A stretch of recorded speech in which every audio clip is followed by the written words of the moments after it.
Welcome to This Explainer. Today we're diving deep into a massive legislative shakeup that has the entire tech and compliance world talking, the recent July 2026 EU Digital Omnibus on AI. We're going to break down exactly what this legal shift practically means for your organization's compliance roadmap and how you can navigate the new rules without hitting a wall. Right now, honestly, a lot of corporate leaders and compliance folks are breathing a massive sigh of relief. The deadline shifted, and the immediate pressure seems to have just evaporated overnight. But wait, assuming this delay is a free pass, that could absolutely be the most dangerous legal mistake your business makes all year. The rulebook didn't disappear, it just got a rewrite on the calendar. So here's our game plan for today. We'll cover the big deadline shift, why this sudden delay actually happened, the new timeline mechanics, what I call the runway versus reprieve trap, and finally, your immediate action plan. All right, Section 1, the big deadline shift. The way this whole thing unfolded was, frankly, lightning fast. Over the summer, European negotiators hammered out a provisional agreement in May.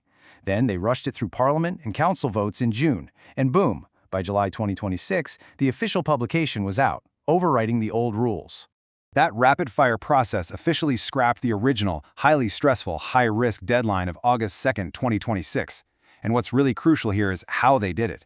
They completely ditched the old floating conditions and locked in concrete, fixed calendar dates for everyone to hit.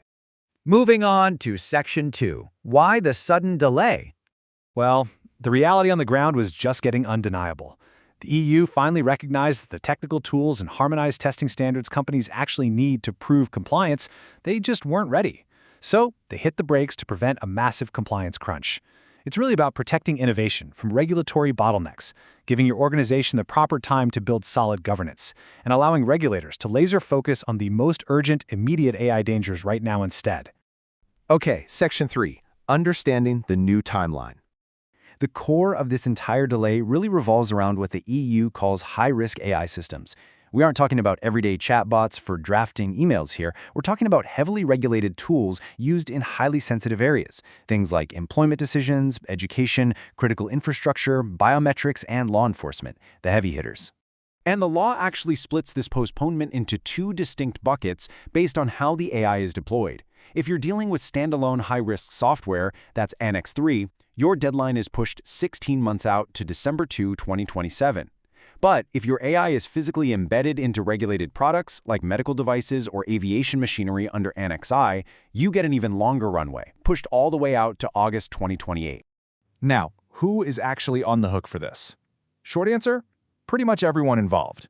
Whether you're an AI provider developing and branding these systems, or an AI deployer simply using them internally for professional reasons, you both have to hit those 2027 and 2028 targets. And you'll be doing it under the watchful eye of the newly expanded European AI Office. Which brings us to Section 4, the runway versus reprieve trap. I really want to emphasize this distinction. A reprieve is a pardon.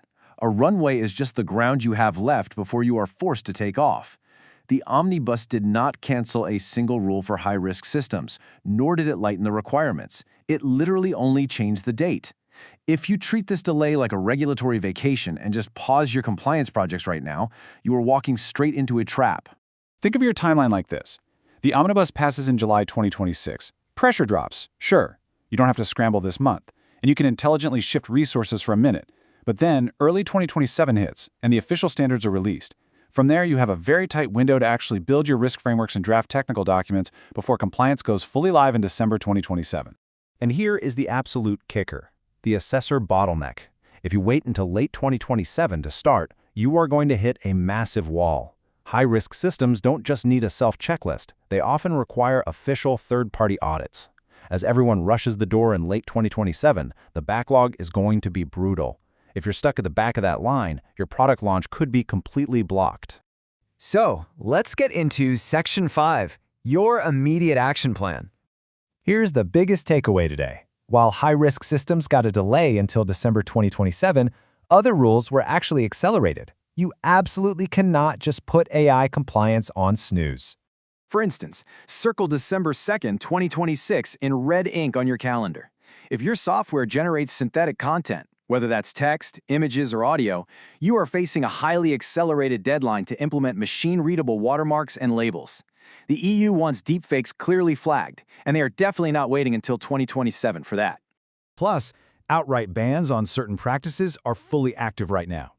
Untargeted scraping of CCTV footage? Banned. Emotion recognition in the workplace? Banned. Generating non-consensual intimate media? Banned. Oh, and basic AI staff training? That is legally required right now. These aren't tomorrow's problems. They're today's legal requirements. So here are your 4 practical marching orders. 1. Audit your inventory immediately. You literally can't plan a high-risk roadmap for 2027 if you don't know what you have today. 2. Accelerate your watermarking plans to hit that December 2026 deadline. 3. Purge explicitly banned tools from your networks right now. And 4. Start documenting your AI staff training today. The EU has basically handed the industry a rare second chance, the gift of time to build proper, robust governance without breaking the wheels of innovation. The date moved, but the standard of safety absolutely did not.